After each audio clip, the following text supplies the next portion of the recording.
আর তোমরা যেখানেই থাকো না কেন তিনি তোমাদের সাথেই আছেন। তোমরা যেখানেই থাকো না কেন তোমরা কখনোই একা নও। আল্লাহ তোমাদের সাথে থাকেন। তিনি তোমাদের দেখছেন, তিনি তোমাদের রক্ষা করছেন, তিনি তোমাদের কার্যক্রম প্রত্যক্ষ করছেন, তিনি তোমাদের পরীক্ষা করছেন প্রতিনিয়ত। আমি কখনোই একা নই। আমি আমার রুমের ভেতরে একা নই, আমি আমার ক্যাম্পাসে একা নই, আমি আমার গাড়ির ভেতরেও একা নই। আমরা কখনোই নিঃসঙ্গ নই। আল্লাহ শপথ করে বলছি, যদি আমরা শুধু একটি আয়াত অন্তর দিয়ে উপলব্ধি করতে পারতাম, এটি এমনকি পূর্ণাঙ্গ একটি আয়াতও নয়, একটা আয়াতের অংশ বিশেষ মাত্র। ওয়াহুয়া মাআকুম আইনামা কুনতুম, তোমরা যেখানেই থাকো না কেন তিনি তোমাদের সাথেই আছেন।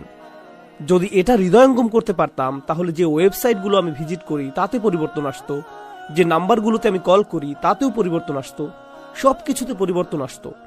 বস রুমে থাকলে কর্মচারীরা কি সাবধানতামূলক আচরণ করে? তারা সতর্ক হয়ে যায়, তাই না? পুলিশের গাড়ি দেখলে কি মানুষ সাবধানে গাড়ি চালায় না?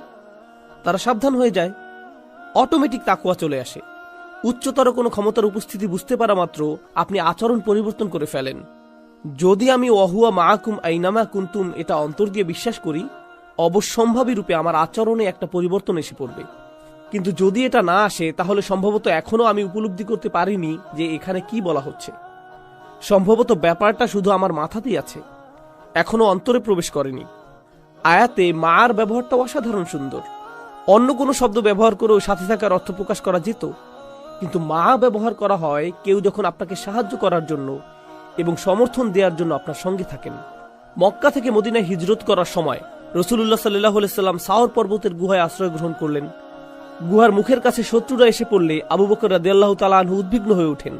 তখন রাসূল সাল্লাল্লাহু আলাইহি সাল্লাম কি বলে আবু বকরকে সান্ত্বনা দিয়েছিলেন? তিনি বলেছিলেন, লা তাহজান ইন্নাল্লাহা মা'ানা, চিন্তা করো না, আল্লাহ আমাদের সাথে আছেন।